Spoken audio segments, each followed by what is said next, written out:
In the third episode of our channel, we discussed a horrific incident in Chongqing, China, where a father threw his two children from the 15th floor of a building.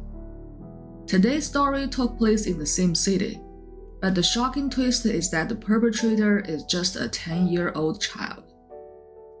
Welcome to Red Eastern True Crime. If you enjoy this story, please subscribe to my channel. Let's dive into this story. On the afternoon of November 25, 2013, around 4 p.m., a 1.5-year-old boy named Yuanyuan and his grandma Wu took an elevator to go outside to play. Yuanyuan was standing behind his grandma, and the grandma Wu was holding Yuanyuan's child tricycle. When the elevator reached the first floor at 4:10 p.m., the doors opened, and only a 10-year-old girl, Iris Lee, who had just come back from school, was waiting for the elevator. Grandma Wu lowered her head and put the tricycle out of the elevator. At the same time, Iris Lee got into the elevator. Yuanyuan hadn't caught up with Grandma Wu and was picked up by Iris Lee as she entered the elevator. Grandma Wu hesitated for a moment and didn't enter the elevator, assuming that Iris Lee would help get Yuanyuan out.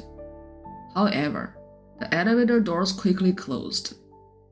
By this time, it was too late to push the elevator button again. Grandma Wu watched helplessly as the elevator went up to the 25th floor. She was worried and anxious. When the elevator finally returned to the first floor, she rushed up to the 25th floor to look for Yuanyuan. When she reached the 25th floor, Grandma Wu quickly looked around the hallway, but she couldn't find Yuanyuan.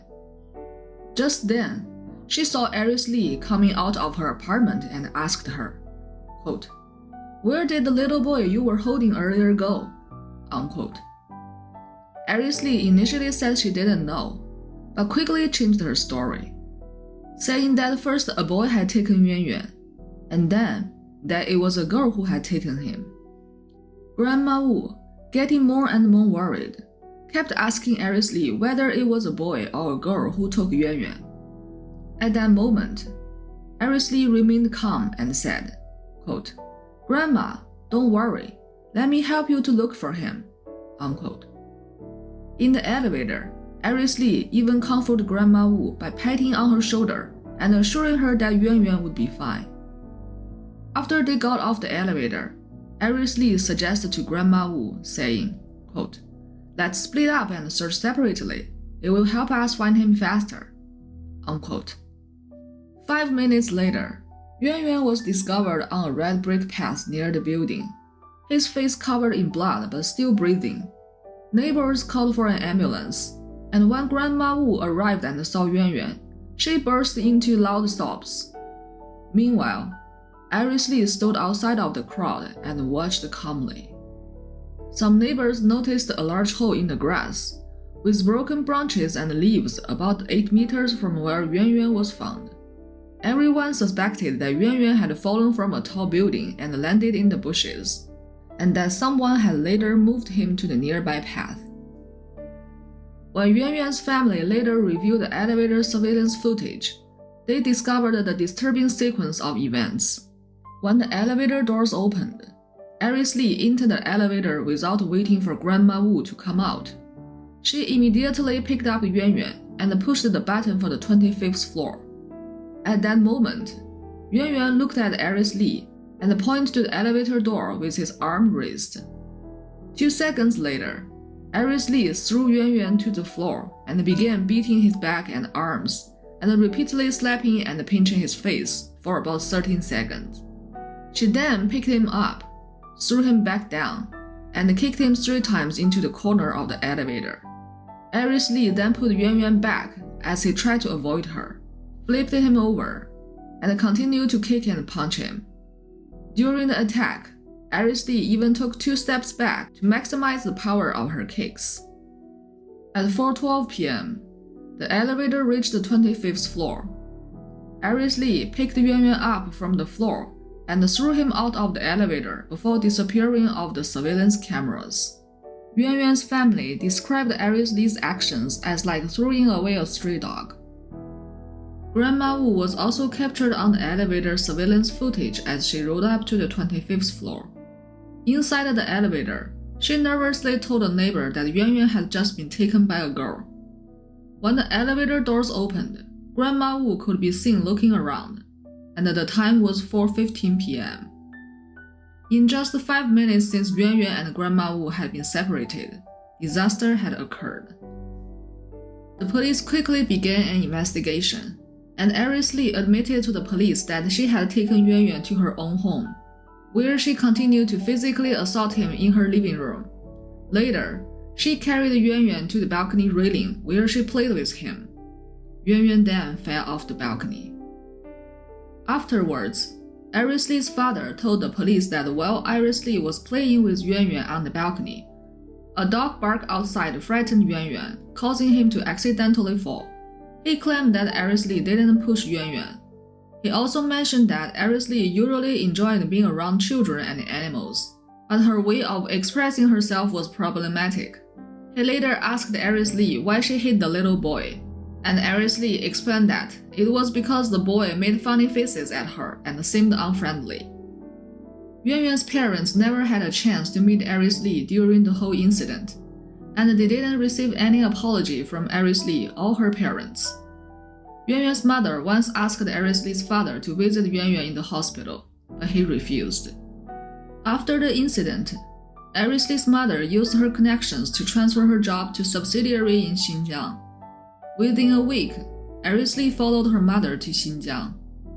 Xinjiang, like Alaska in the United States, used to be less developed and quite remote from mainland China.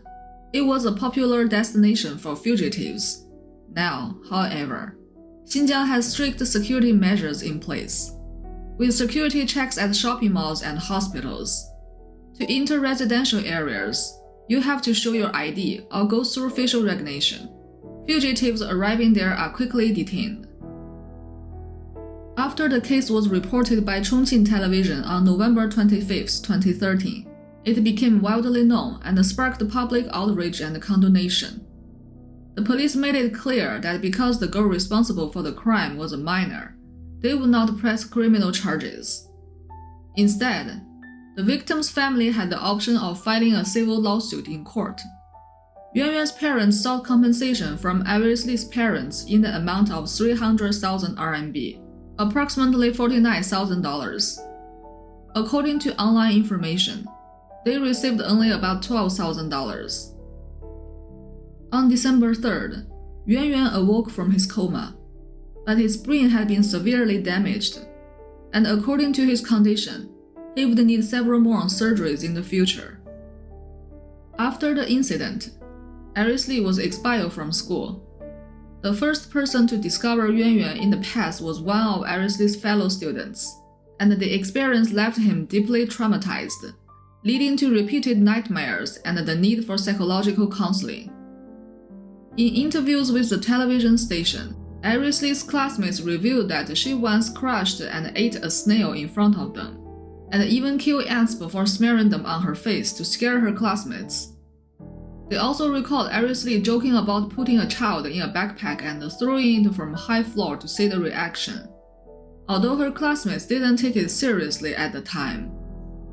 Neighbors in the community described Iris Li as polite in front of adults, but she had a troubling history of physically hurting other children.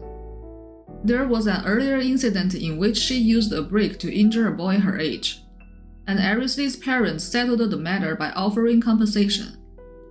Reporters learned that Iris Li's father and mother had a fairly good relationship. Neighbors rarely heard them argue, and often saw them walking downstairs together after dinner. Internet users were outraged by Iris Li's family's escape, and some of them managed to find and share her family's information online. After Iris Li and her mother moved to Xinjiang, her father stayed behind to sell their house and handle the rest of their matters. When asked if he had ever physically beaten Iris Li, he didn't admit to it. He only mentioned that Iris Li had been in a car accident in the past and had suffered a head injury. On December 20, 2013, Aries' father issued a public apology through China's Central Television News, saying, quote, "I'm Aries Lee. I shouldn't have hit the little boy that day. While I was playing with the little boy at home, the dog barked and he fell. I made uncle and auntie sad. Please forgive me." Unquote. Yuanyuan now is 11 years old, and although he is recovering well, he still lives with lifelong disabilities. He continued to struggle with hearing loss and has a permanent injury to his left leg that causes him to walk unevenly. As for Aries Lee, who is now 20 years old, there is no current information about her for the past decade. She is believed to have changed her name. In addition, her maternal and paternal parents, who had lived in their home for over 30 years, have reportedly moved. In China, children under the age of 14 are not legally responsible for their crimes. It's concerning that many children are aware that age of 14 is a legal benchmark, and some have even expressed a desire to engage in legal activities before reaching that age. Furthermore, apart from the comparison of crimes committed by very young children, various forms of bullying incidents are widespread in primary schools and should not be ignored. Does your country have specific regulations and penalties for juvenile offenders? Please share your thoughts and opinions in the comments section. Thank you very much for watching. If you enjoyed this video, please like it and subscribe to my channel.